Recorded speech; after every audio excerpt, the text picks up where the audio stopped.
Well, sorry for the sunglasses. I have an eye infection, so I've got to wear sunglasses at the moment. It looked pretty horrible, actually, if I took them off. Right.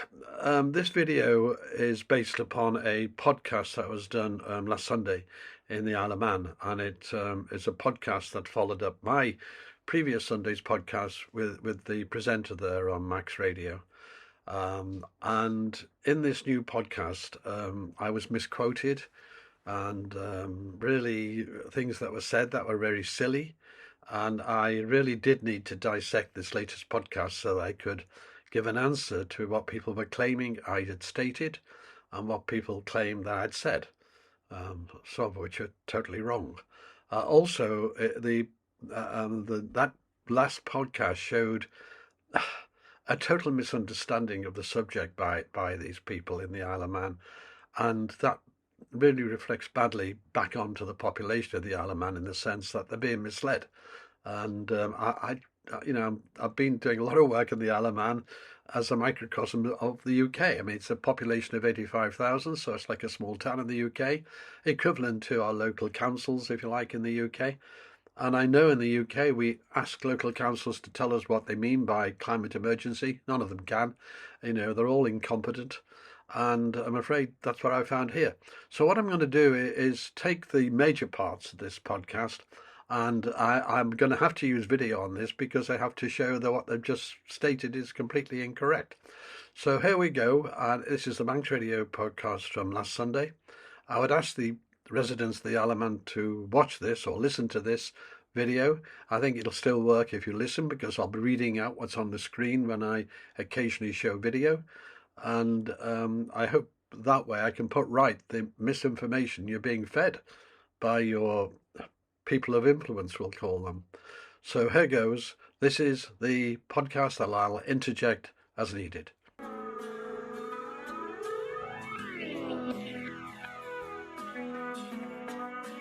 Controversial climate scientist Paul Burgess has made several claims based on his interpretation of climate science, which conflict significantly from the general consensus reached by climate scientists who say that we need to act swiftly if we are to avoid our climate becoming so extreme that we are unable to live in it. Mr. Burgess refutes this consensus, but on today's programme, Energy and Sustainability Centre directors Adrian Cowan and Ralph Peake, I suspect, will challenge Mr. Burgess's perspective. So you will have listened, presumably with as much interest as everyone else, to Paul Burgess's views, opinions, which were expressed on last week's Perspective programme. He made quite a lot of claims that I'm guessing the pair of you would disagree with. So Ralph, if we start with you, what did you make of the programme, I suppose? I thought it was a very difficult programme to follow. What Mr. Burgess did was actually conflate facts with omissions and to actually omit certain facts to back up his belief. I've been accused of omitting things. What he'll go on to explain, I will then totally refute. And what is disturbing about this claim, which is totally false, I did not omit things, and it's not a question of backing up beliefs. I'm giving facts, all with the sources, and I haven't had to do any calculations for this. It is straightforward stuff. However, first of all, there is no such thing as consensus in science. It has no meaning. I started off my talk explaining that. But when people were invited to my talk by Manpower, when that was done, we specifically asked for people who oppose my views to come. So these people who now are sitting there making false claims about what I've said and done did not come. Had they come, they'd have seen what I'll be showing you. So this claim of omissions and conflating things is totally incorrect. And it's based on two things. One is the lack of ability to debate me because no one wants to debate me. And secondly, just pure ignorance of the subject. Well, we'll carry on. And I don't think really that's a fair assessment and a presentation for the public, really. I think if you're going to refer back to certain IPCC information and tables, you really need to convey the sentiment off those tables, not just cherry pick one item. And of course, as a scientist, what scientists do is they look at all the relevant information, and then they reach conclusions. I mean, generally speaking, and I found this very frustrating, certainly when I was a minister, and having studied as a biochemist myself many years ago now, I kind of understand the scientists' approach here. But scientists are quite loath to reach conclusions. They try to present the facts and explain what they find, but they don't tend to say, and therefore, minister or government, whatever, you must do such and such. Paul Burgess, on the other hand, was much more eager to offer his advice, wasn't he? I'll be showing you how all that's wrong in a second. But can I just say this? The advice I was offering to government is quite specific. It's about the fact that they're 200 to 300% wrong on the calculations. It's simple, actually, maths and simple established facts. Not my opinions, really, in that sense.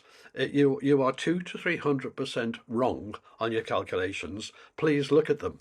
And that I can be quite specific about. As regards the general point about my views on CO2 and the science, etc., which I covered in the talk in some detail, as regards that's a separate issue. But the advice I'm giving is to do with technology, and it's to do with the application of science, and in this case, the yield from your proposed 20 megawatts of wind turbines, which you've completely misled the Isle of Man public about. Yes, I heard your comment there when officers presented you when you were a minister, one thing and the other thing, and it was left to you to decide. And I do get that, because you don't really want decisions made by officers. Politicians are put in place; they're meant to be the eyes and ears of the public, and they're there to make those decisions, difficult decisions in lots of instances. But just going back to one of the tables Mr. Burgess kept going on about was this table 1212. Now this was in the IPCC. It is the report. IPC AR6 report. Now it is large. And just remind us again, that was produced. It was 2021. 2021. So quite a few years on it now already. But it is quite difficult to find the evidence because there's 3 reports, and the particular report that this table's in is the physical science basis report. So there's 3 AR6 reports. Just to interject there, yes, there are 3 reports. The main report is the summary for policymakers, not written by scientists, but written by a political representative from each country, who agrees sentence by sentence and often go against their own sciences. So yes, he's right. I based it on the table in the physical sciences, the actual facts. That's what I based it on. And I pointed out in my speech, and that will be coming out on video, I pointed out about the other report and how it was done and why it was different to the data. So that is very clear. But I actually covered all this in my speech, but we'll carry on. And this one here is the physical science basis. And correctly, as he said on page 1856, you'll find table 1212. And what Mr. Burgess was intimating was that there is no evidence that we've got man-made issues which will heighten the droughts and the flooding. And he was quite selective in what he was suggesting there, wasn't he? Yes, and that's the crux of this, really. Actually, it was the IPCC table that was selective. What it stated, and I'll be showing you the video in a second from my talk, what it stated, there was no, so far, man-made influence that could be detected in a whole series of things, not just droughts and floods, but include the weather for forest fires and so on. Nothing to date has been detected. And that would shock most people, given all the propaganda that the politicians put out from the IPCC summary report. So it is the science being, from the physical science part, being quite specific. We haven't found any man-made interference as yet with any of these. That is a shocking thing for most people to understand. And it is not me saying it. And I'll be showing you the video soon from that talk. And it is crystal clear.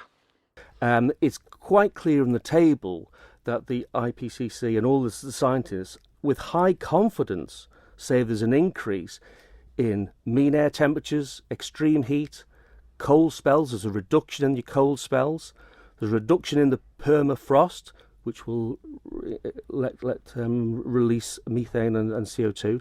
There's a reduction in the sea ice, the temperatures there, which will then cause the sea ice in that Antarctic area. So you then get the lessening then of the Arctic, and then it goes on that tables are extreme high confidence in the ocean mean temperature, in ocean salinity, there's a decrease then in the dissolved oxygens, and then others, we've got the atmospheric CO2 at surface, a high increase.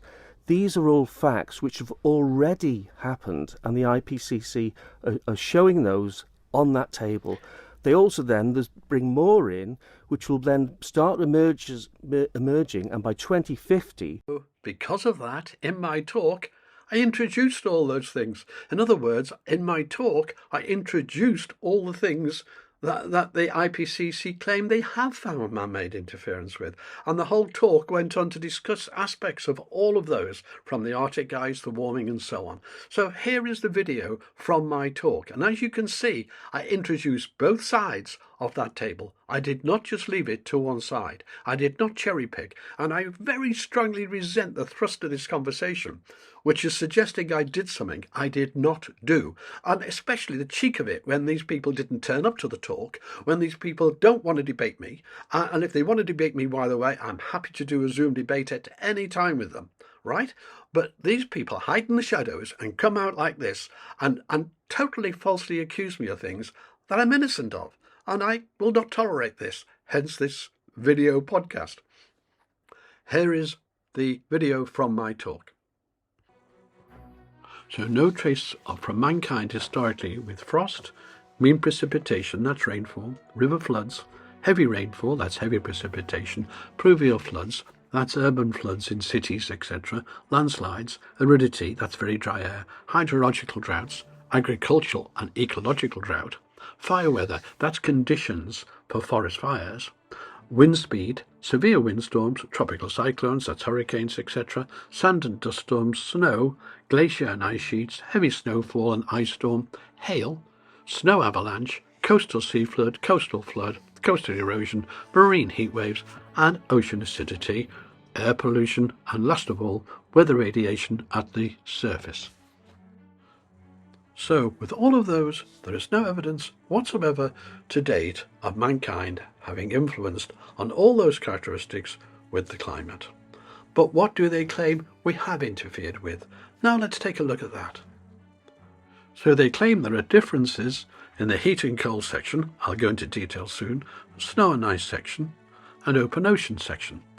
Let's take a look at the actual list where the differences are. So this is where they found evidence in the historic record of mankind interfering with it. Of course, any change has to be down to mankind. They found it in mean air temperature, extreme heat, cold spell, permafrost. So far, all those are related to temperature, the permafrost melting, etc. there. Lake, river and sea ice, not ocean, but lake, river and sea ice, mean ocean temperature, ocean salinity and dissolved oxygen. Now, the key here is that all of those are related to one thing, change.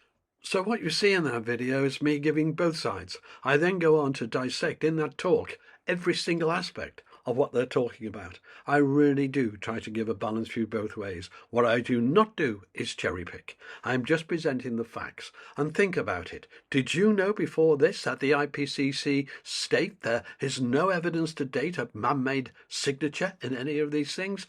I guess you didn't. And that was the purpose, to show what the science says and what the politics says are both very different.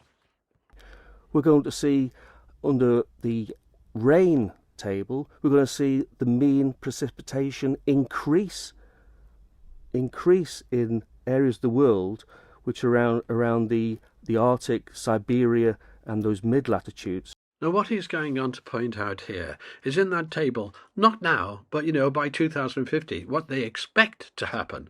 Not what's happened, not what there's evidence for yet, but what they expect to happen. And in doing that, they actually get the alarmism going. The fact that the scientists from the IPC have already stated that there is no man-made signature in a whole host of things is really important. I know that they go on to predict all sorts of disasters in the future, but they've got no evidence to support it. Why, if since 1850 in the Industrial Revolution until 2024, there is no evidence, or actually, let's be precise, until 2021, there is no evidence whatsoever of man-made influence on these things, will there be in the future? It's a guess. It's models that mean nothing. It's the false science that the entire edifice of climate alarmism is based on. And we're going to see a decrease in the rainfall in the Mediterranean areas and southern Africa. So these areas where people are living, we're going to see a lot less rain.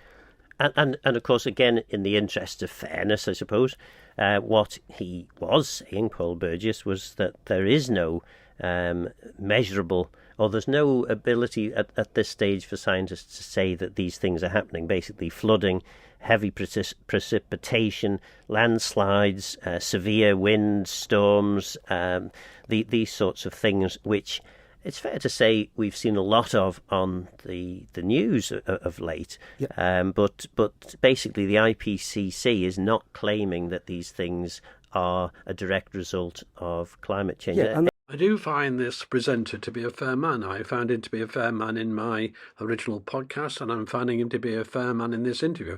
Yes, he lacks knowledge about the subject, and that maybe can mislead him a bit, but he's trying to be fair all the time. And what he's just stated, of course, is totally true.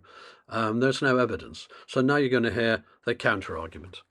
And that's really that's one single event, isn't it? So it's very hard to pinpoint the effect of man-made burning of fossil fuels on a particular event, a single event. What they're doing is absolutely with certainty claiming that there is a change in these larger areas, and that's what will then lead possibly to single events. So there we go again, looking into the future when there's no evidence so far. The fact there's no evidence so far on these subjects, and by the way, that was my specialist subject, floods, droughts, the rainfall patterns, that was my specialist climate subject, where I had to look at what's the frequency of a 1,000-year flood or drought, what's the frequency, what's the pattern of rainfall, etc. That was my subject for the long-term climate studies I did. And I mean, there is evidence of increased rainfall since 1850, by the way, but there's less extreme rainfall. And I actually use Met Office official records going back to 1840 in my talk to show you that. But what he will do here is try and fudge it. As regards single events, they have no meaning in climate.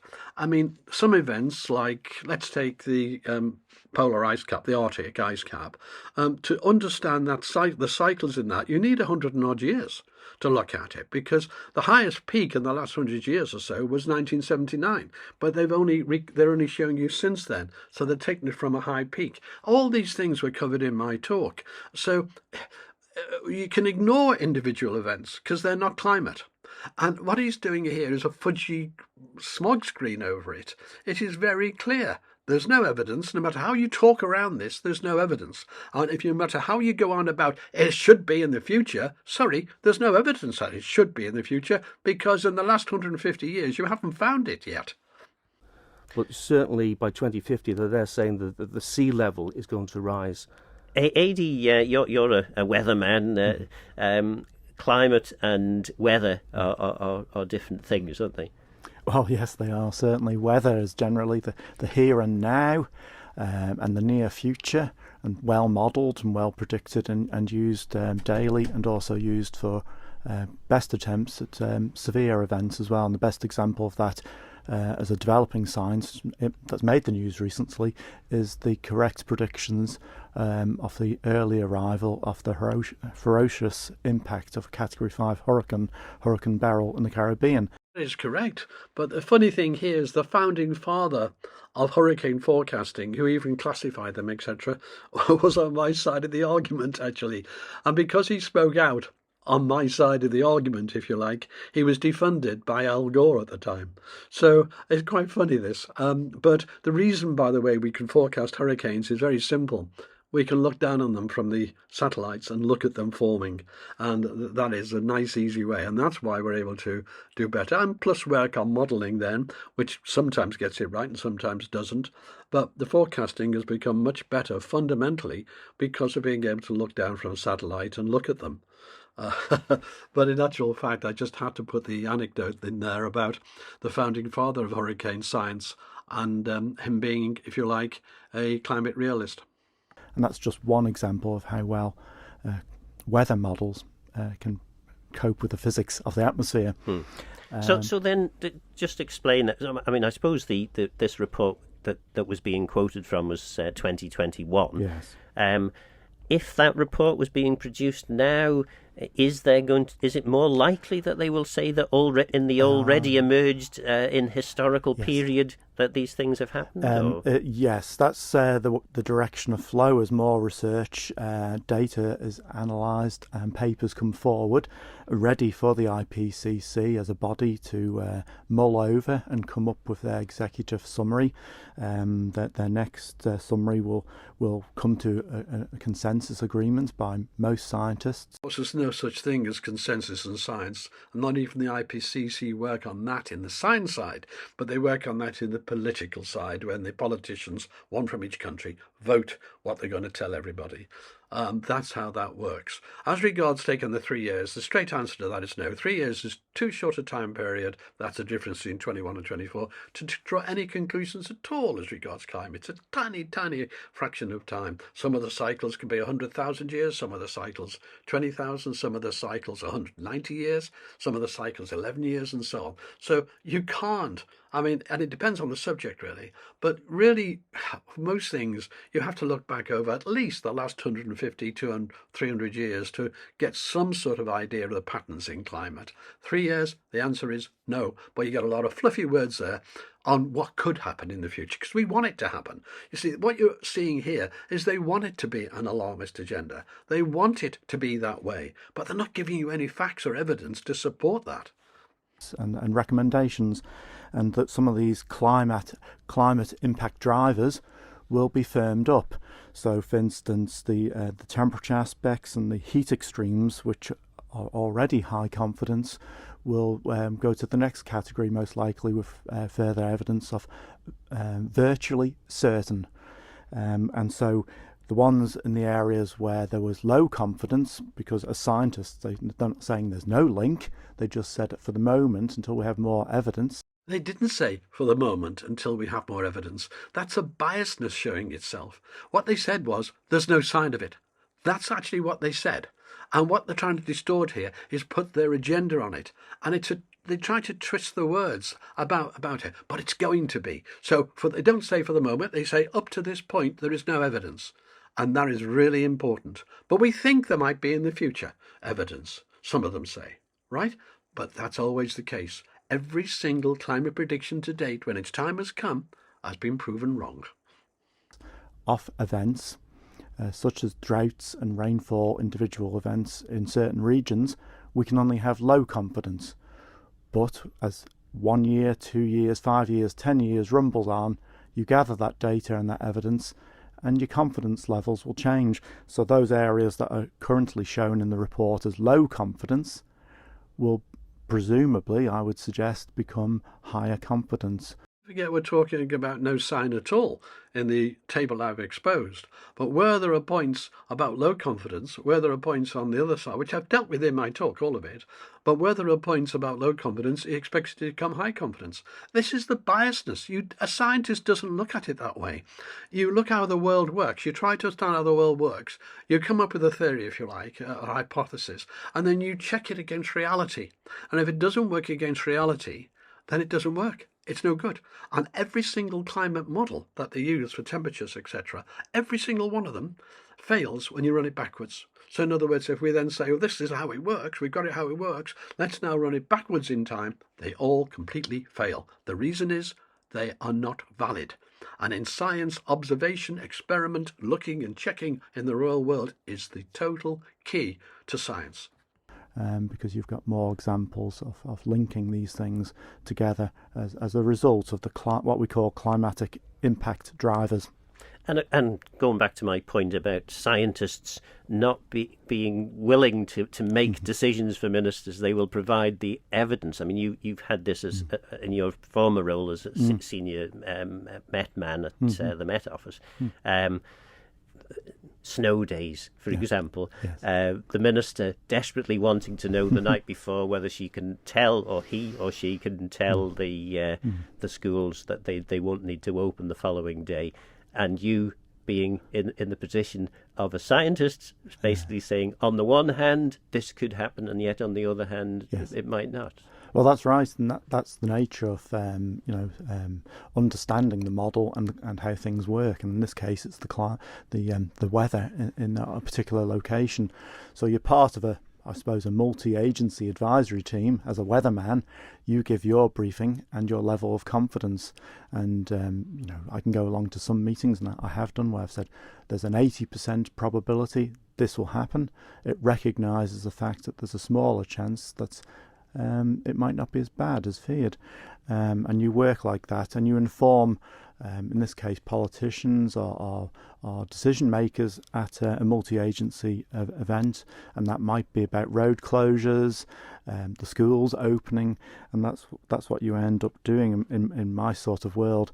And beyond the Isle of Man and those little decision-making processes, the whole world has got that process going on, and the likes of the World Met Organization have a specialist unit working now increasingly for making decisions about disaster relief and disaster prevention, and they are pulling in all this sort of information, weather models, and also looking forward to emergency planning, not just the here and now weather, the emergency planning for what does weather impacts because of climate change look like in 10 years from now, 20 years from now, and beyond. What are the things we're going to put in our manual to think about mitigations, resource, assets? Most of those comments are fair enough. And the fact is that with all the millions, hundreds of millions of pounds spent on weather now modelling, they still can't really get past about 5 days accurately. And as you add on each day past a few days, it's 50% less accurate, 50%, and so on. And the probability, the room for error becomes bigger and bigger. But what you can't do is what he goes on to say, which is then start to get into the climate, because climate predictions are climate, they're trends. So if we've got, let's say, a 100-year trend of ice caps increasing in the Arctic and then decreasing in the Arctic and then increasing, we can give a general idea of that in climate. You can never get down to the impact report they're doing. That is just an industry inventing itself. So, and those, again, the scientists will say this, and other inputs to that decision making, and lo and behold, an elected decision maker will make that decision. And what is also clear is that whereas you may disagree with Paul Burgess's interpretation of the science, and he's every right to make his own interpretation, and probably it's a good thing that the conventional wisdom is challenged from time to time. In science, the conventional wisdom has to be challenged all the time, not from time to time. You only have to look at the James Webb Telescope just 2 years ago, has totally knocked out the sky completely, all cosmology, because we've now found galaxies where they shouldn't be. So this constant skepticism is a fundamental part of science. And by the way, the lack of debate, the lack of willingness to debate with the alarmist, with people like myself, that lack shows they are not scientists, because without that skepticism and openness, you do not have science anymore. You have dogma. What is also clear is his opinions are being lapped up by a significant proportion of voters, certainly in the Isle of Man. I suspect in the Isle of Man, but certainly across Europe. Why do you think it is that, despite the best efforts of the sort of collective scientific community to explain what they believe is about to happen to us, or is already happening, that so many people are much more eager to believe that actually this is all a made-up nonsense thing and there's nothing we can do about it and we should just carry on the way we are. I don't know. Ralph, would you want to answer that? I think you've actually just said it there at the end there. It's to carry on the way we are. You don't have to change then. It's much easier to carry on. You know, we've had a joyful 50, 60 years of fossil fuel. It's been cheap energy. It's grown our economies around the world. People have made an awful lot of money from it. And it's easy. It's easy to come home and have your gas boiler heat your home. It's easy and it's relatively cheap. Okay, we've had a spike over the last few years, but that gives an indication, and a spike in the 70s as well, with the oil crisis, Suez oil crisis. But those spikes show you how the market can really fluctuate, and that's not really what you want in business. That's not really what you want as a consumer. You want prices that you can consistently plan your budget for. That's a nonsense. I mean, how can you plan when the wind doesn't blow for 9 days? And that was by the case, I've taken the case, you had no wind across the entire UK area for 9 days in 2018. How can you plan when there's no wind? You can't. So what they're saying is, let's now go into a situation, there's no doubt about this, that was more expensive having wind and gas together, because you've got to have the gas to back it up. That is more expensive. And even your authority, the what's it called, the Manx Utility Authority, the MUA, even they have declared it's going to be more expensive. And they say why? It's because of the intermittency of the renewables. That's why.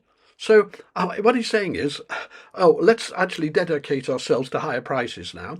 By the way, really high prices. I mean, for example, onshore wind normally is about 40% more expensive at the moment than gas.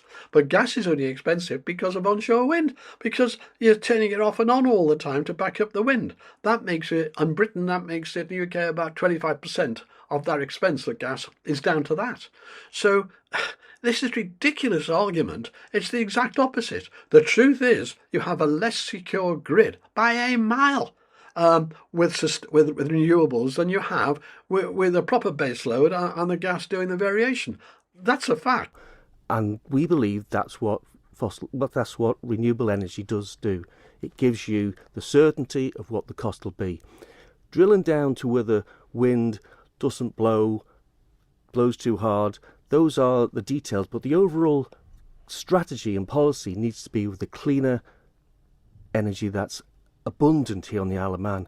And when you look at the Isle of Man, we've got great wind resources, and the data now shows that we would only lose 4 days a year because it's too windy, and only 24 days a year because it's not windy enough. I'm a person who models things like that. I've done a lot of modelling and things like that. That statement he's just made is just naive. It just shows a lack of knowledge. Let me explain.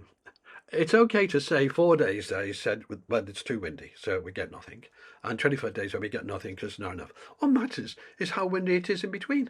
What matters is the frequency of the wind in between. And so only a tiny portion of the time are you getting, in this case, a 20 megawatt wind farm, you're getting 20, only a tiny portion of the time. So it is meaningless. It's like a childish approach to it. A lack of understanding of the most fundamental things to do with wind power here. I mean, that gives us a huge amount, over 8,000 hours, 8,100 hours a year of time when we can generate that renewable energy. So yes, we need to have some storage alongside that for those days when the wind's not blowing, but we need to get it in perspective that the storage doesn't need to be a month. Again, let's go on to that. I mean, other comments, claims made by Paul Burgess included that storage is going to be a hugely expensive option. And if you don't have storage, then you have to continue with some form of fossil fuel energy production. And actually having a mix of wind and fossil fuels creates a more expensive solution. Certainly that was the argument that the MUA were putting to me maybe 10, 15 years ago when I was a minister pushing for wind farms, and they were resisting at that time. So I don't know. I mean, where do you want to start in relation to those claims? Well, you're absolutely right about if you just turn the Pulrose power station down a bit, it becomes less efficient, so you do end up using more per kilowatt hour of gas. That's a fact, and we all agree that. So it's really then having an alternative way of generation, and the generation can be with renewable energy, and then you store it.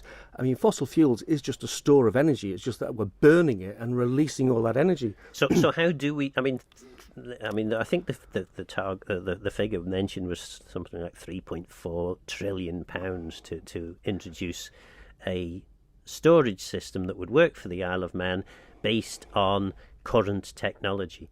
Sorry, but that's a total incorrect statement. My claim was about 3.5 billion, actually. I'm going to show you the page now from my video.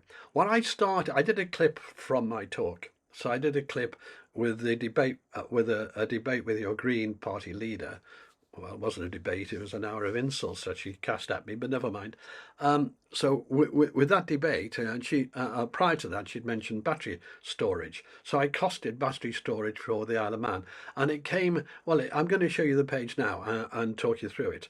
But before I showed that clip to the general public on my YouTube channel, I put a statement out saying if this was the UK, it'd be 3.5 trillion.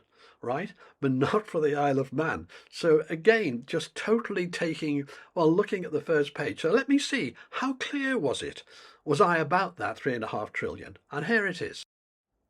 This is the opening page of that video. And it says, teaser clip from Paul Burgess Isle of Man talk. I used a series of videos during the talk, and this is one of them. The same logic exposed in this video applies to the UK, but the cost for the UK in batteries would be at least 3.5 trillion every 10 years or so. That is not for the Isle of Man. So what does it say about the Isle of Man, that video? And here that is.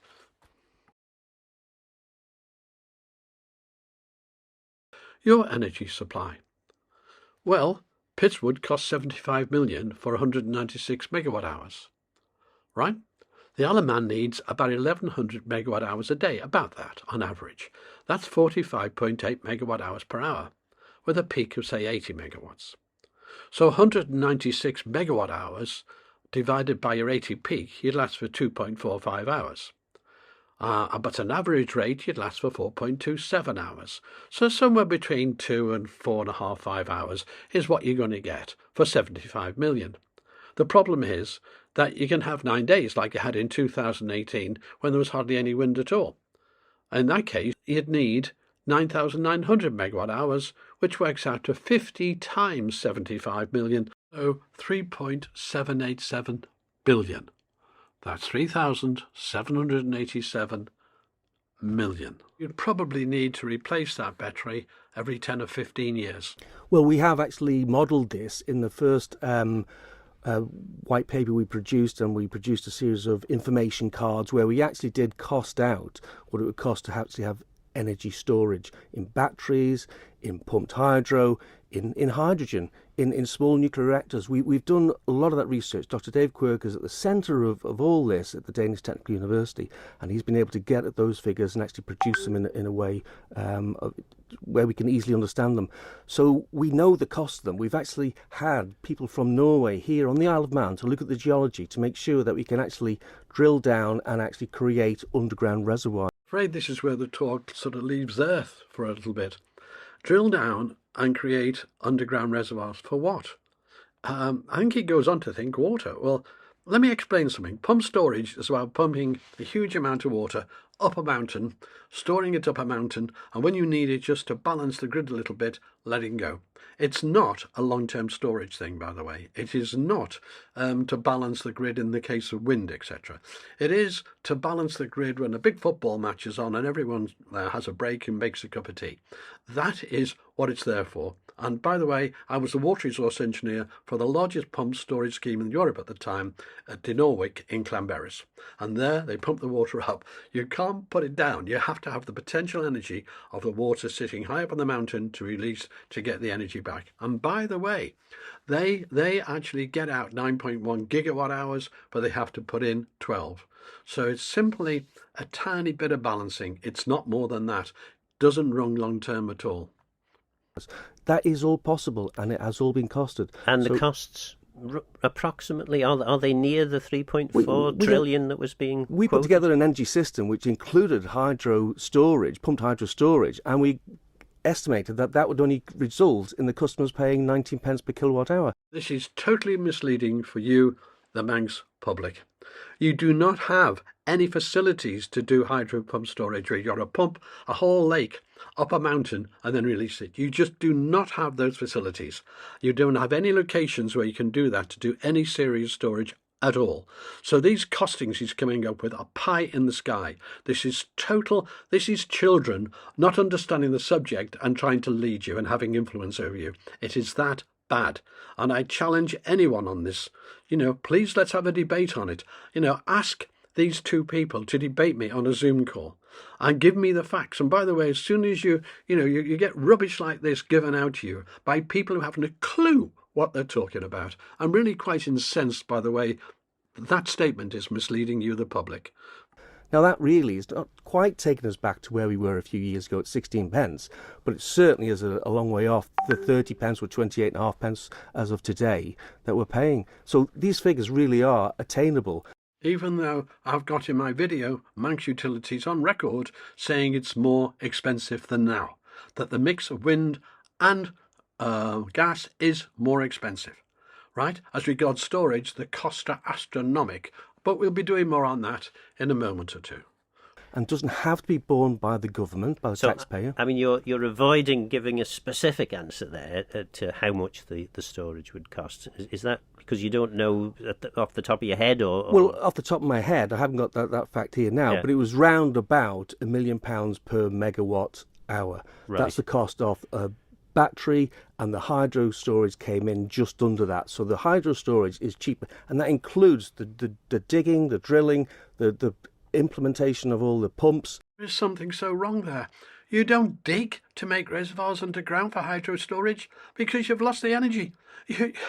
You put it up, you pump water up, and when you release it, you get the water back from the potential energy of that water's height. And for that, you need a really good height and a large amount of water. And this is total nonsense. And then we go on to other subjects such as batteries, which are this is so bad, I cannot believe any sensible person can be making these statements. That is the cost of it. So when you can then work that out of how many megawatt hours you actually need over how many days or how many hours you want, and you have the evidence of the wind over years, decades. So we know with some certainty, the scientists will know how many hours we will have to generate and how many hours we will need. That's just incorrect. You know how many megawatt hours. On my calculation before I did for the battery, it's 11,000 a day. 11,000 megawatt hours a day is a sort of average consumption of the Isle of Man.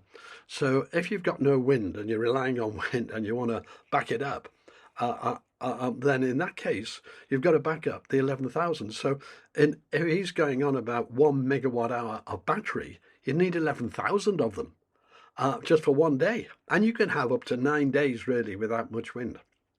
This is pie in the sky nonsense. When the sun's not blown and when the sun's not shining and the wind's not blowing. So you can then model that and see how many hours of storage you actually need and then cost it out. And that, as I say, comes back to that figure of 19 pence per kilowatt hour. And £1 million per megawatt hour sounds like an awful lot of money, doesn't it? It does sound like a lot of money, yes. £1 million is a lot of money, but when you can see what security it gives you... Just so you know, that 1 megawatt hour wouldn't last you very long. You're using up on average around about 1,100 megawatt hours a day.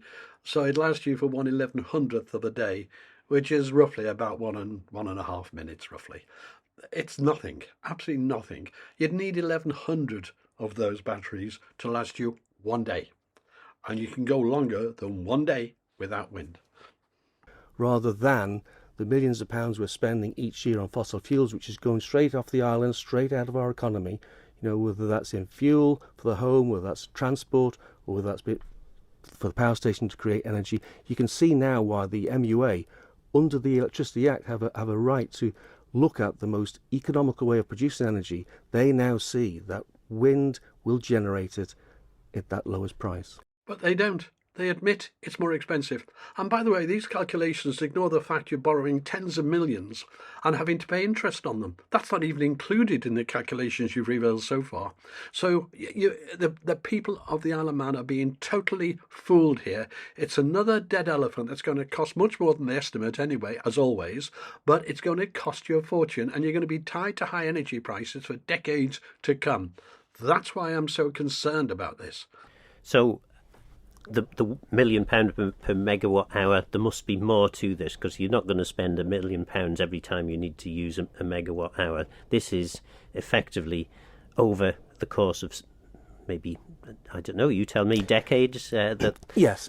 So for every megawatt hour that you're going to need to store, it's going to cost you an upfront £1 million and then spread over how many years? That's right. So a battery may well have a life of 20 years, 25 years. Again, welcome to Wizard of Oz calculations in economics. Batteries don't last 20 or 25 years. The truth is they start to deteriorate from day one. They can last 10, at the most I would say 15 years, but the 20 to 25 years is ridiculous. So obviously they couldn't have costed it right to begin with, could they? Pumped hydro has a life of, with some maintenance, has a life of over 100 years. There's hydro schemes in Norway that were built in the early 1900s, still producing energy. Now So how then are your figures so much lower than the figures that were being suggested by Paul Burgess? Oh, I don't know what he's including in that. He may be including nuclear reactor, by the way. I mean, small nuclear reactor. No excuse for not knowing what I've done. The only storage calculation I've done, the only one, is for batteries that came out at about 3.7 billion for you.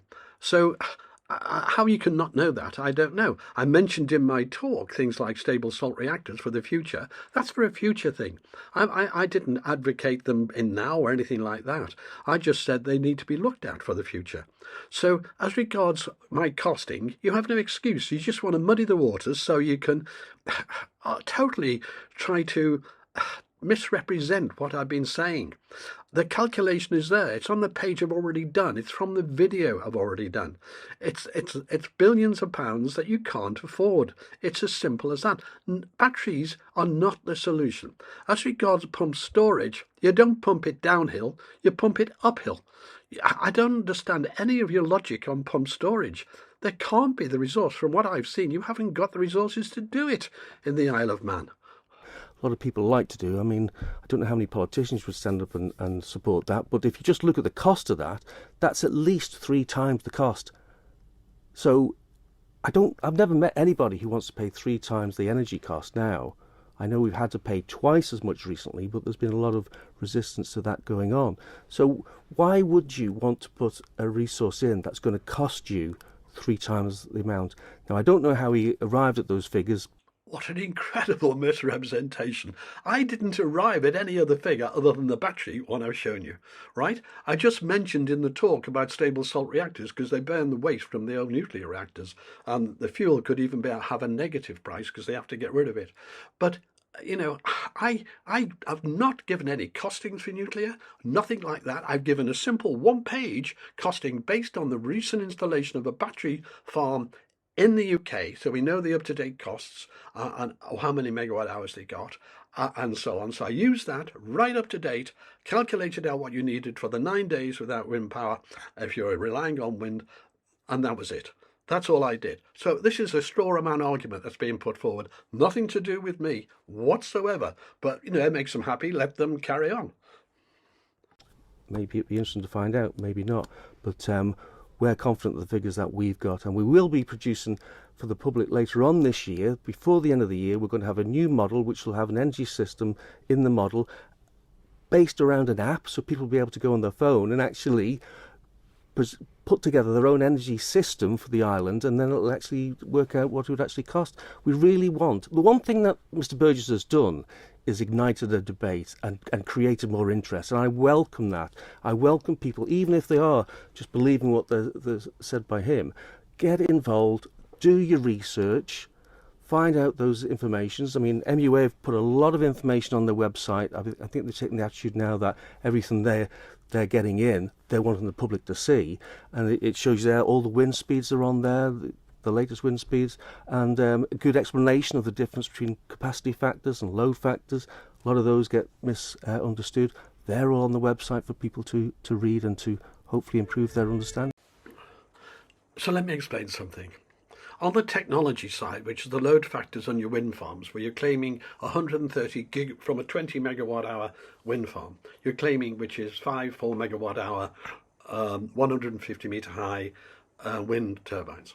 You're claiming yields of up to 74%, between 60 and 74%. This is way past anywhere else in the world. This is way past, almost heading for double what the offshore wind farm near you that you can see from the Isle of Man gets. It is absurd. So my technology point is dead simple. Your maths are wrong. You're acting as if there's something magic about your mountain in the Isle of Man. Maybe that fairy at the bridge or something has got to do with it, because that's how wild this is. You have no basis for saying 60 to 74% load factor, and nor has anyone answered me. So they are deceiving you by 200 to 300% over what you're going to get to what they are saying you'll get.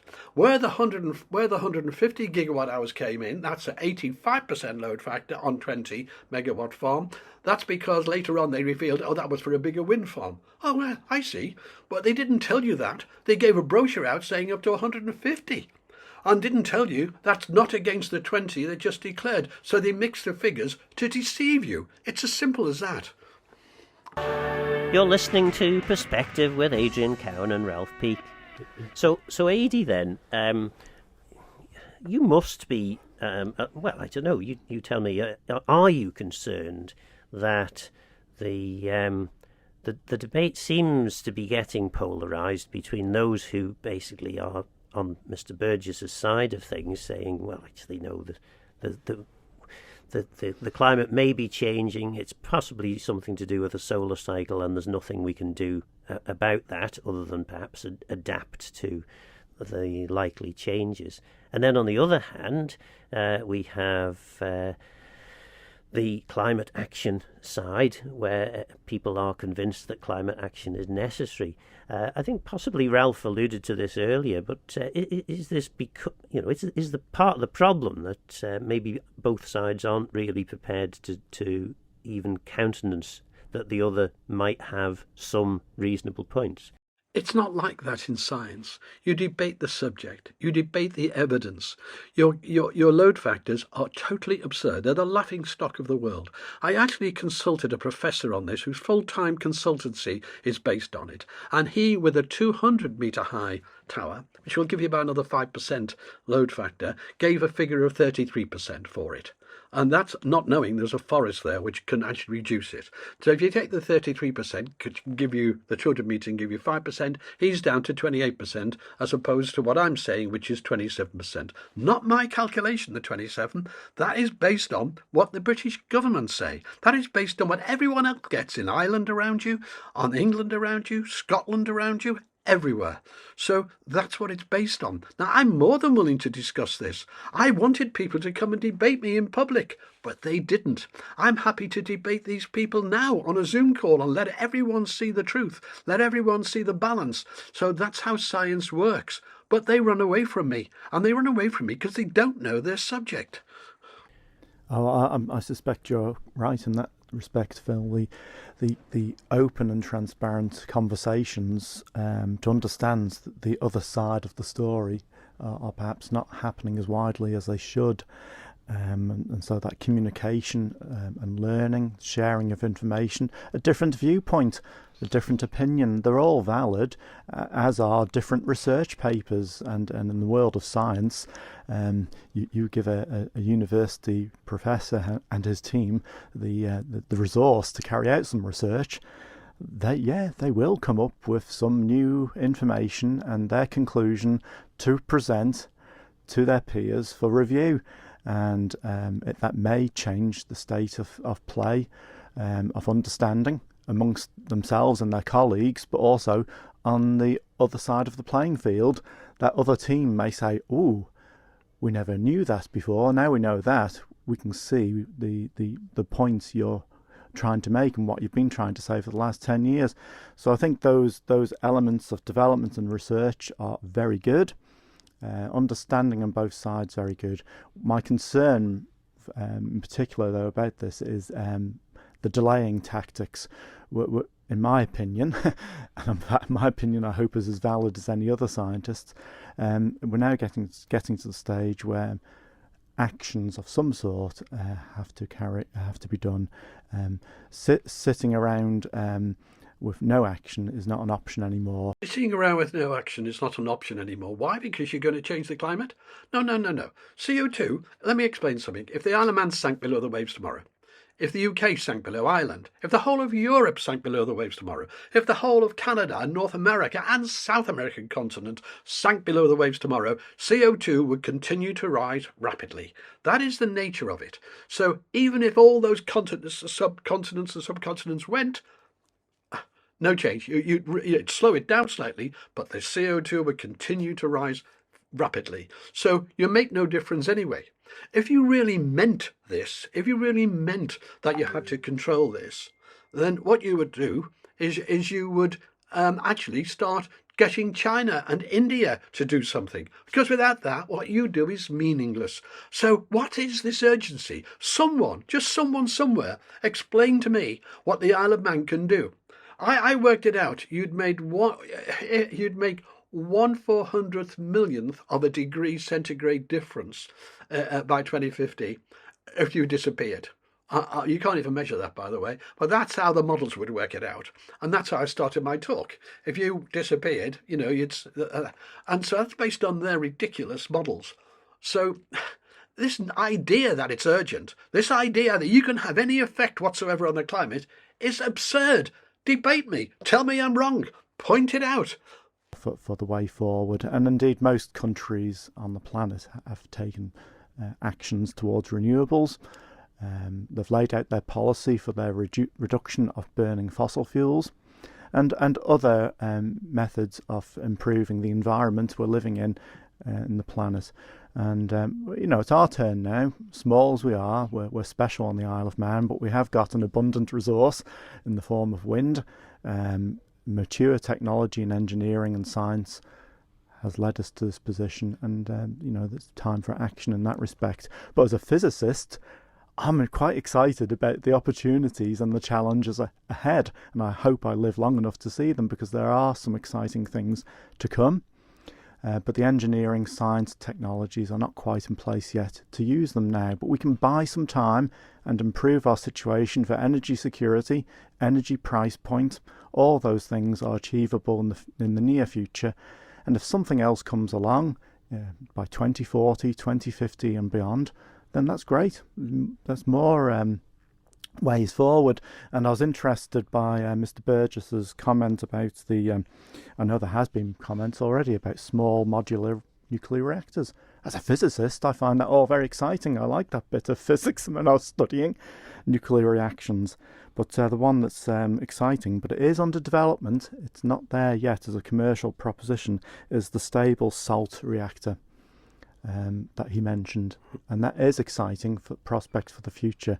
If it development gets it to the stage where it can be deployed commercially and safely, and what I've read, the estimates on that are maybe 2040 and beyond. If it happens, just like we got excited about fusion power. Yeah. So 2040, if as is proposed, we get a wind farm in 2026. It'll have presumably a 25-year lifetime. So possibly round about the time that would be thinking about being decommissioned, we could potentially move on to this new technology. Well, you'd like to think there might be an overlap. Again, another transition period, which is essential. You've got to have some stability up to a certain date and beyond as you develop, maybe implement and research and commission the next project. And as you know, commissioning a project at best seems to be 5 years, but more likely to end up being 10 years, the bigger and more complex the projects can be. So if you can buy some time to get to that next transition period with an easy, accessible, affordable solution for the Isle of Man, then I think we should grab that opportunity as soon as possible and get on with it. And one thing that Paul Burgess did agree with me with was actually better insulated homes and cheaper energy solutions, more sustainable and cheaper energy solutions isn't a bad thing. The area of difference between what you're saying and what he's saying is his claim is it's going to be much more expensive to go down this route. But as you say, you're both directors of the Energy and Sustainability Centre, and you have costed figures suggesting that you can knock or reduce by maybe a third the energy costs of citizens in the Isle of Man. I think that's the case. That can be demonstrated, and the app coming out from the ESC later in this year will allow everybody, individuals or organisations, to tap in their numbers for what the energy future and the cost of their energy future would look like on the Isle of Man. But the problem is the costs would be much more. Just the interest charges alone would be in the region of 3.5 pence a kilowatt hour, by the way. Just the interest charges on a £40 million loan, but I think it'd be more than that in the end.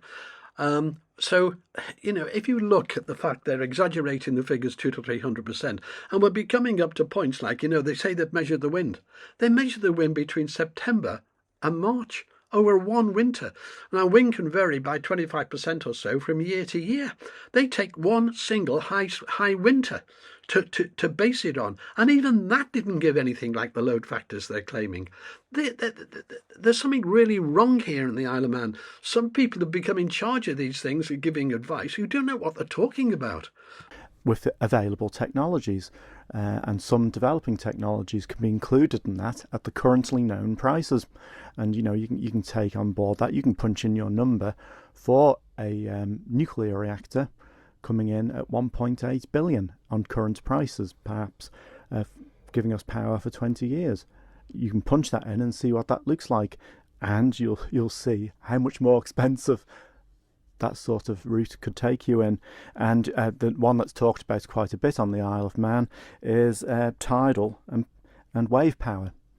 And you can punch that number in and see where that is. But, that engineering and that technology and the lifespan of those technologies is not there yet. Well, wave power has been an absolute disaster up in Scottish Island, where it went in, it broke all apart, it didn't work, didn't produce the power. So what happened was the local council, just like your lot, local council bought it from the developer and tried to make it work, failed, and had to pay to have it taken away as scrap. So, they bought it for a pittance, like 100,000 quid, then had to pay again to have it taken away for scrap. That's the experiment for wave power in the UK. Wave power doesn't work at all. I actually have been involved in looking at tidal power, say in the Severn Estuary, which has got enormous tidal range, etc. It is not like what you think, and all those are future things. So I could agree with him a bit there. None of these are developed yet. I don't think any of them are viable, actually, but that's for the future, and I haven't really raised them. And indeed, that's where I agree with Mr. Burgess. He did comment himself that they're not efficient enough yet. They're low yield and they're high cost. Yes, I agree with Mr. Burgess. So, there are aspects where we can correlate opinions here that we say, yeah, we've heard what he says and we agree with that bit. And that's helpful maybe on the Isle of Man, because there's still a minority who still say, but we've got the tide and we've got the waves. Well, sorry, folks, that doesn't work for the Isle of Man. Yeah, and I suppose then the only area, the most significant area in terms of energy solutions that you disagree with Mr. Burgess on is the wind turbines are more cost effective than he suggests. Let me just make something clear here. The most expensive electricity to the consumer in the world is Denmark. Denmark has the highest amount of wind power per capita. The next most expensive electricity in the world is Germany. That's almost been deindustrialized from a major economic centre of Europe. And that is the next expensive, and that's got the most wind power per capita. Next to that's the UK, and the UK is third, and that's got the third most expensive electricity. I'm sorry, But wind, and there are simple reasons for it that anyone can understand. You don't have to be a scientist, just use common sense. I've explained it all in my talks. I've explained it all in many videos. I've got about 130, 140 videos out now, and no one will debate me on them because they're just factual and simple. Well, there is difference of opinion there on what published information and data, some of it very easily accessible. I agree with that, and I've used the published data from Scotland, Wales, England and Ireland, all around you, and looking at the rest of the world as well. What I've used is published and recommended data by governments.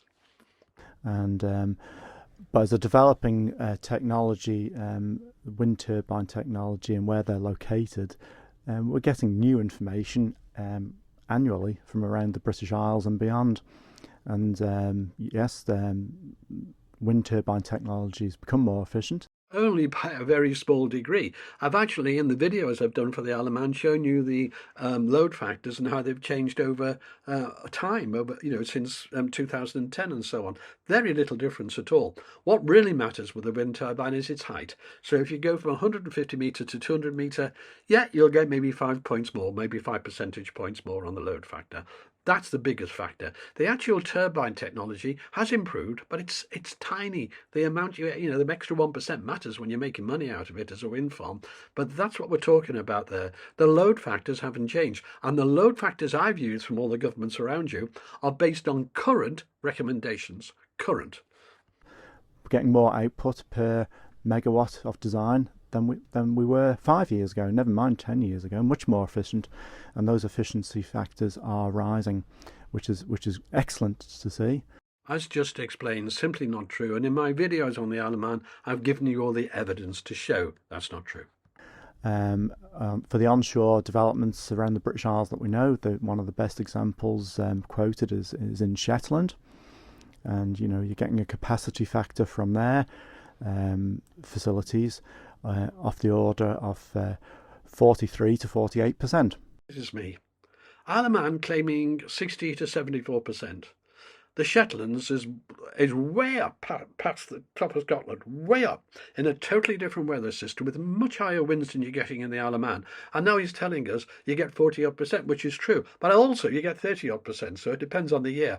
My video actually gave the yearly figures from what's been published on that. They did claim a world record of 52%, but you're claiming up to 74%, and you're not the Shetlands. Right? So, I mean, it's interesting that even in this video, information is being given to show you the absurdity of your up to 74% load factor. There is nothing magic about it. It is pure ignorance that is driving this. On recent data. And the suggestion, though, from the MUA is that we're expecting optimal capacity, according to what Paul Burgess said last week, and I'm pretty sure this is what the MUA have been suggesting at different times. 85%, 74% or 57% have been suggested, and the MUA recently issued a statement correcting or a correcting statement as far as they were concerned in relation to what Mr. Burgess had to say, saying that they felt that the figures that they're quoting are reasonably accurate and based on the information they're getting in. Yes, they stonewall me in a press release from their PR people, and they also refuse to be questioned independently, be interviewed independently by independent journalists. So they didn't go back on their figures at all, but they didn't give anything else, well, we think they're right. That is not how you work. I mean, so what? Let me explain this to everyone in the Isle of Man who's listening. You are claiming not just world records, you're claiming 40-odd% past world records. That is not possible. There's nothing magic about you. It is not viable. And I've got to drive this home because straight away you're 200 to 300% incorrect in your cost before we missing out the other cost you've missed out. Before we get there, you're 200 to 300% wrong.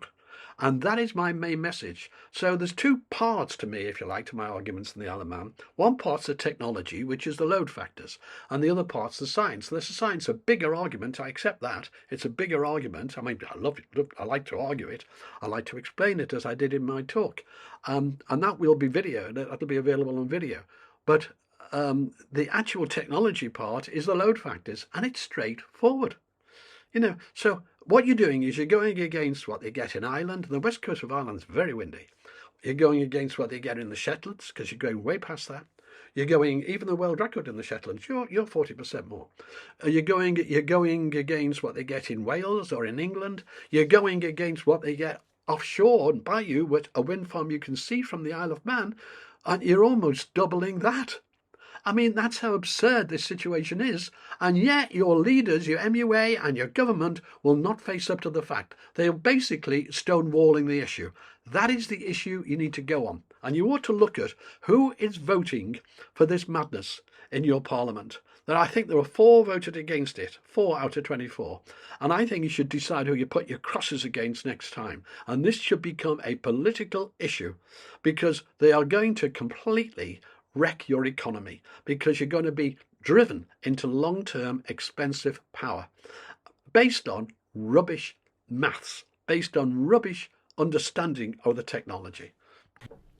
Also, what is clear is the highest load factor in the UK is from I think it's Hywind Scotland, a floating wind farm, which has a 57.1% load factor.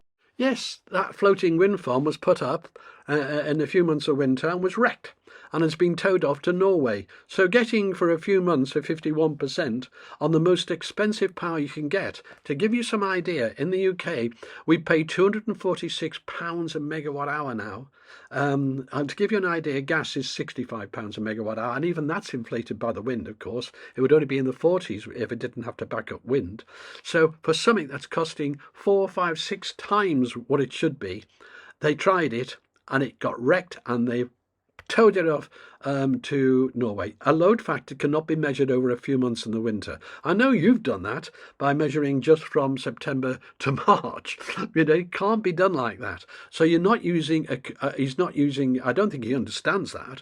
And I think this person actually conducting the meeting is a good person who's genuinely trying to get to the truth. So I've got no complaints about him whatsoever, but he just doesn't know the facts behind it.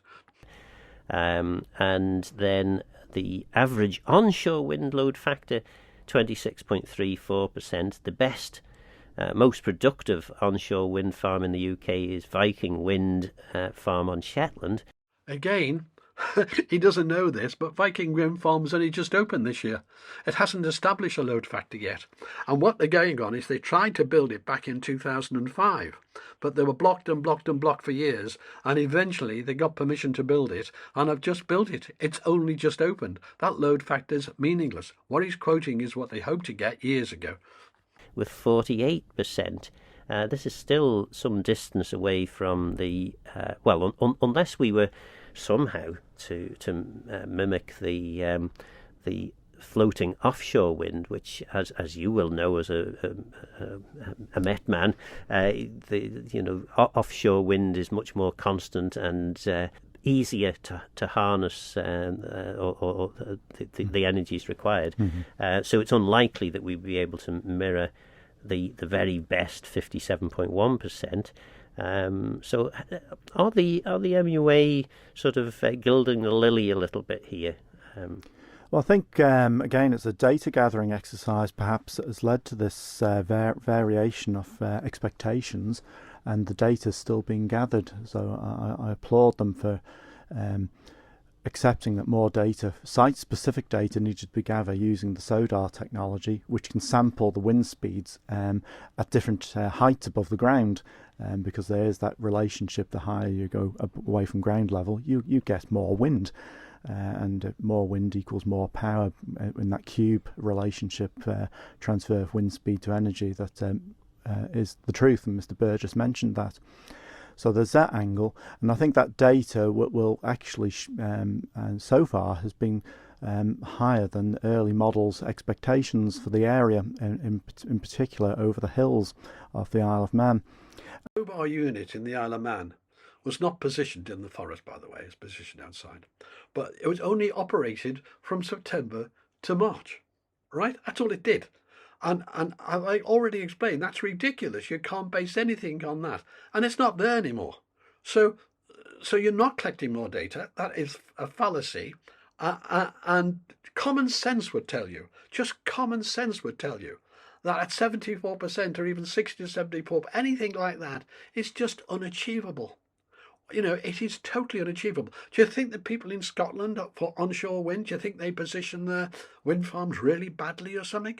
They get, the latest government figure they hope to get is 28.4%, right, in Scotland, right? I'm saying 27% is about right. I'm not bothered about the odd percents, by the way, but it's that sort of order. You're getting 74%, and this is being totally ignored by everybody. It's like the emperor's clothes. You know, the emperor's coming along totally naked and everyone's trying to pretend he's dressed. You know, maybe I'm the little boy that says, hey, he's not dressed.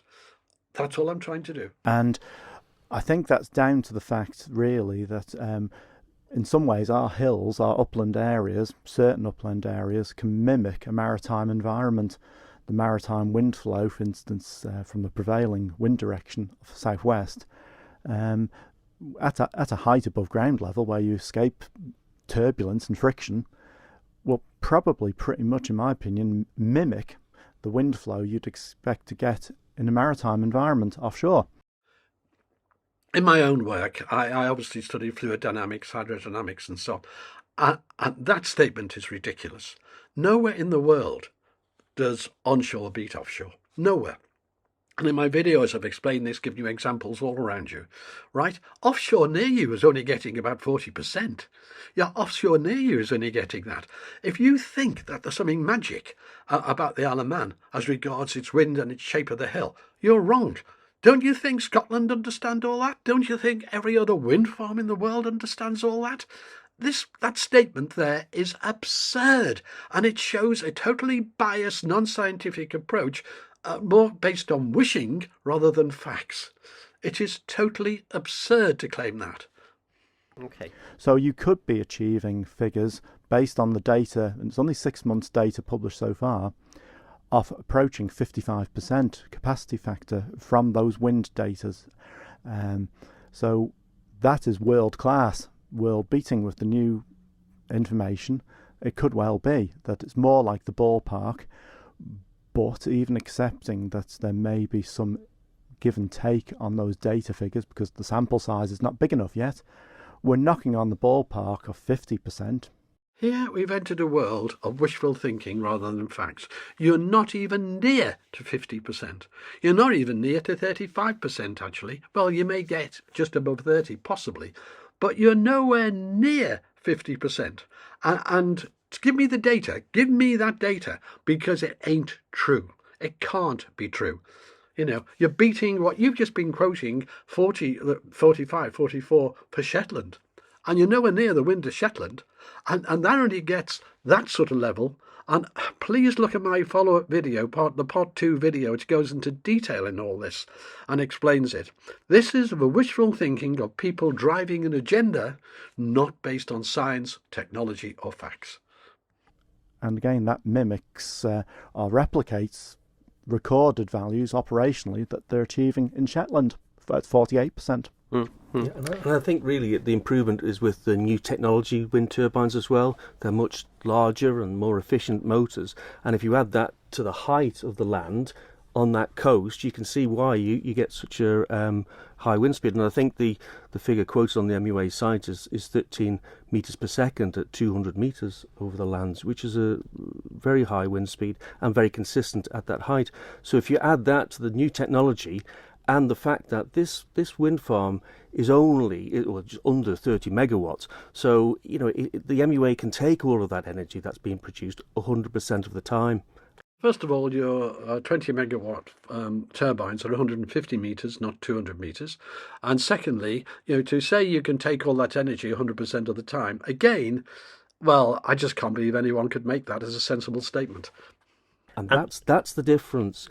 The curtailment in all the calculations, in all those UK wind farms, have to have curtailment in because they've got over, if you like, base load, whereas this wind farm is only going to be sized at under that minimum capacity. So if it was 40 megawatts, for instance, they'd have to include the curtailment figure, but because it's under the 30 megawatts, they don't have to, and that's how they're calculating it. So that's why it looks a bit different to the rest of the figures in the UK. Plus, have a simple case of ignorant double counting. All the load factors in the UK and everywhere else include the curtailment aspect. In other words, they calculate what the wind farm's capable of generating regardless, right?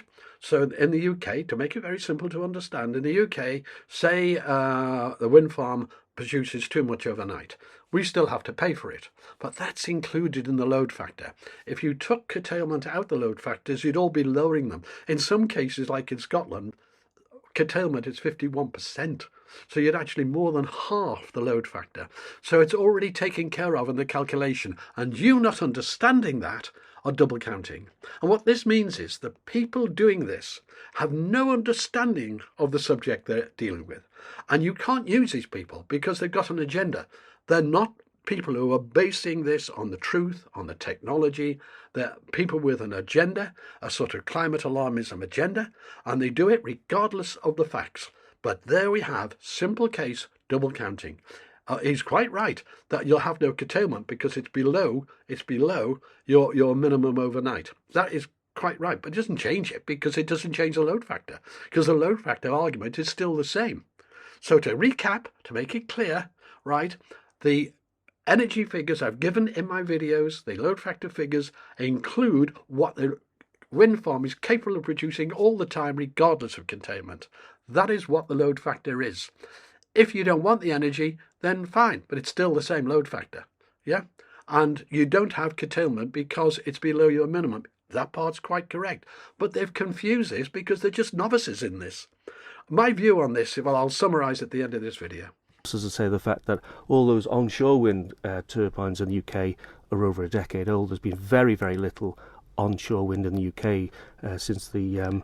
well, certainly in England. In England, yes. And I presume then you must be encouraged by the announcements this week from the Labour Party, the newly elected UK government, that the moratorium on onshore wind farms has been lifted. Yes, that's an exciting future really to see, and I think the more we can get used to seeing these wind turbines erected in places of efficient wind speed, the better.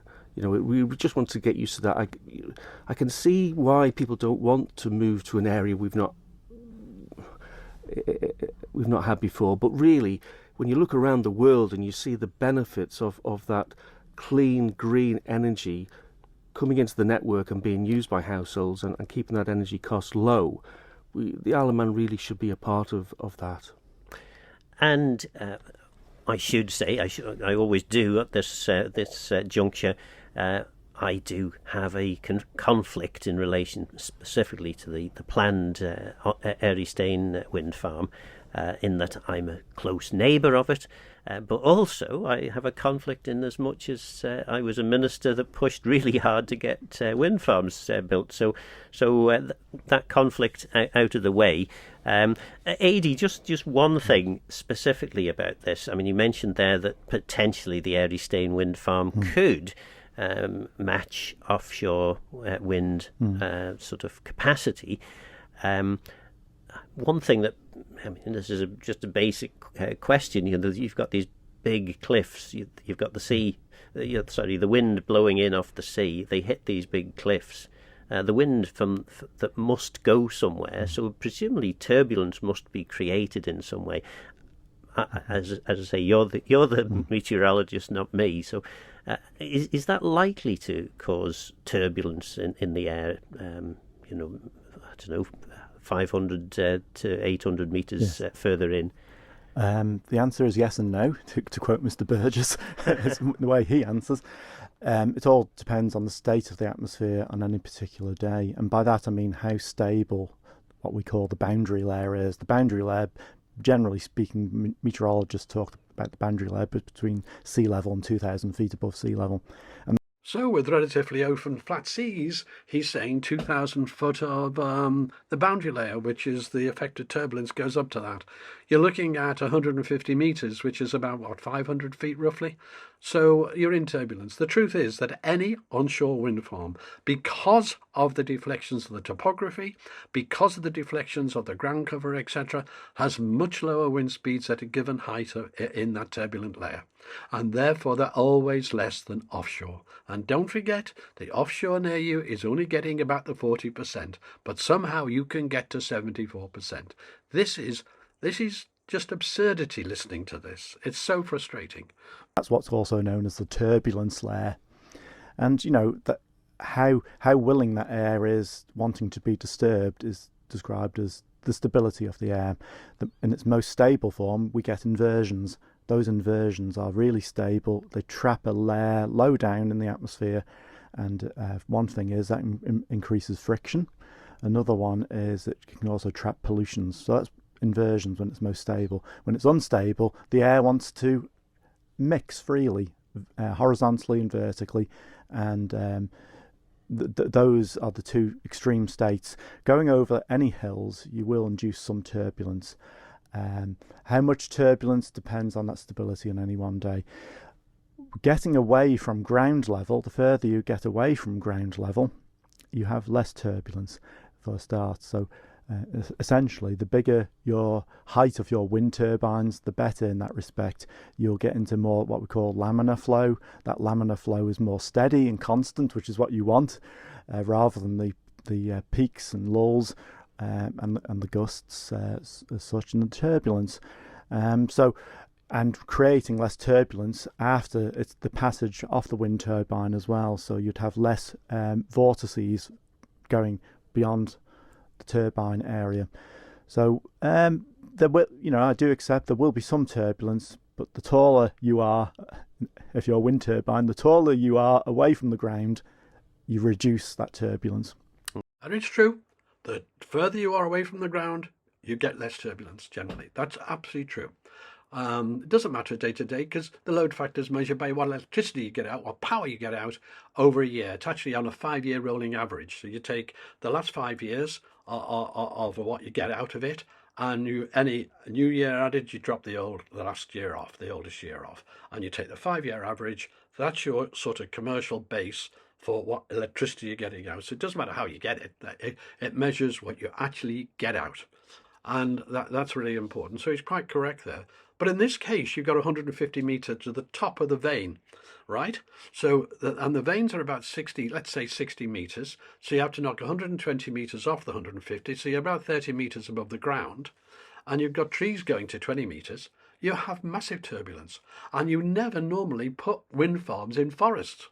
Otherwise, I believe they'd have to cut the forest down completely because the turbulence is going to be really bad. And I don't think you'd even get the 27% because of that, personally. But that's just a view. That is an opinion. So it's in that sort of area. So the principle what has just been mentioned is correct. But when you apply it to your particular wind farm, it just amplifies the problems. Okay. Well, I think we've agreed to differ with Paul Burgess. There are a number of points that I think you've agreed that he is correct on. It's just perhaps his interpretation of some of the facts is an area that maybe you disagree with. Right, so there we are. At least I've been able to have my say. And in doing so, I've been quite passionate. I do get passionate about this. I'm sorry, but I get frustrated really by the ignorance, and it is ignorance. I'm not going to mince my words. It is ignorance, and I get frustrated that a community is being led like this. That's where I'm really frustrated at, number one. And I get frustrated that these people work in the shadows. They don't actually go in for open debate. They've misquoted me in this, they've misrepresented me in this, and they've gone on their own little tangents so they can live in their own dream world. Now, my problem is this. I mean, there is no doubt you've got the figures wrong. There's no doubt that you're not setting world records, that you're not way above offshore, that you can get almost 50% more than offshore wind near you. That is not possible, it's not viable, and no proper independent consultant from outside your bubble would agree with it. They'd agree with me.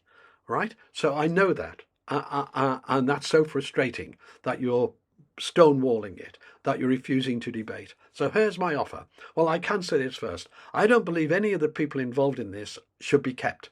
I really don't, because they're all following an agenda. So I don't think they can be kept, because honestly, it's so incompetent that they're not capable of doing it correctly.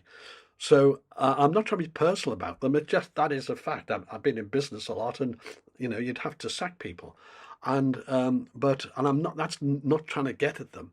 It's just trying to make sure the bank people don't get ripped off, really. But I am willing to debate. So I am willing to debate. I am. You come forward. I mean, what I listened to was garbage about how we're near to offshore, and then we could get near to 65%. We could get there. What? And beat the world records, beat Shetland, beat everywhere? No, you can't. And you've got a huge amount of extra turbulence because of the forest and everything else. And by the way, I'll just mention this before I leave. You're going to not just have an unsightly thing and very expensive power for the future. You're not going to just have that, but you're going to have a lot of nature destroyed. The bats in that forest will be gone. A lot of the birds will be gone. They'll be chopped up. And they are bird mashers, these machines. Germany, 200,000 bats a year are being killed.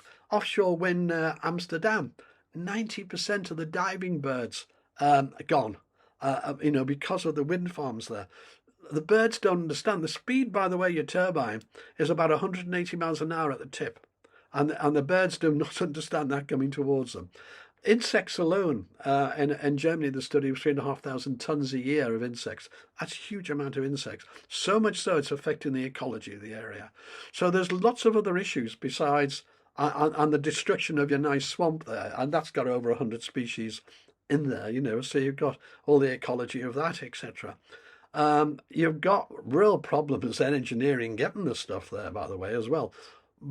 And the cost you've allowed for that, for various things like that, are so low, it's ridiculous.